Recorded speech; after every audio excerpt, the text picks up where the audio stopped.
Hey guys, today we're going to take a look at a microwave that was tripping the breaker. Every time you try to run it, the breaker would trip, reset it, and try to run it again, and the same thing. So as you can see, I've already taken it down. This is the overrange style.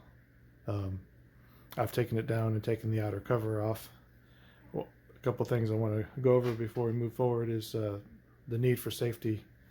When you take these down, you do want to get someone to help you because they are a bit heavy and awkward being positioned over the stove. The last thing you want to do is drop it and damage your cooktop or your floor, or worse, injure yourself. So make sure you use safety there. The other thing to keep in mind is these microwaves do have a large capacitor inside of them that store electricity. So even though it's unplugged, there's still the possibility of getting shocked or electrocuted.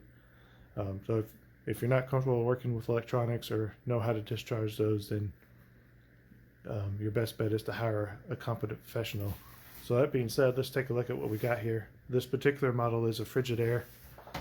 The model number is MWV150KBB. It's only less than 4 years old, so you can see it's unusual for it to already have these issues, but unfortunately it did. So we're going to take a look at it. Like I said, I've already taken the cover off.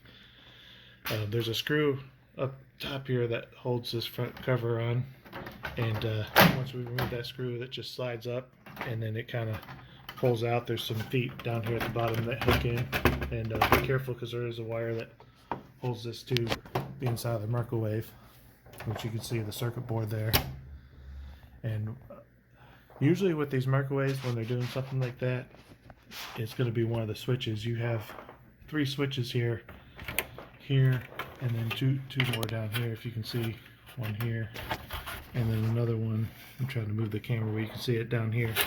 But there's a good chance that one of those is the issue. And to test that, you just pull the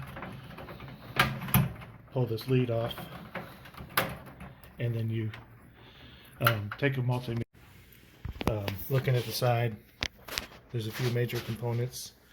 This one here is called the magnetron. That's actually the part that heats the food, and sometimes those go bad. So if your microwave is running but it's not getting hot, then there's a good chance that your magnetron needs to be replaced. This part over here, this is the capacitor I was talking about. Before you start working on your microwave, you want to discharge this, and again, it does have a lot of electricity stored inside of it, so you do want to be careful. The way you discharge that is by taking a piece of metal, and well insulated metal that is, and touching the 2 terminals together. When you do that, it's probably going to spark or pop, so you just want to be aware of that. Just, again, you be very careful doing that because you don't want to get shocked. There's quite a bit of voltage in there, and it'll hurt you if you don't do it properly. This unit down here, this is the transformer. Sometimes these can go out and cause the unit not to work. But yeah, the first thing that we're going to try once we get the multimeter working is testing out these switches. They're not that expensive. You can get all 3 of them for around $10 or so. We'll try that and see if that works. If not, the other possibility is this board is bad. When I plug it in, it'll make kind of a whining or whistling sound, so I'm thinking that that's a possibility too.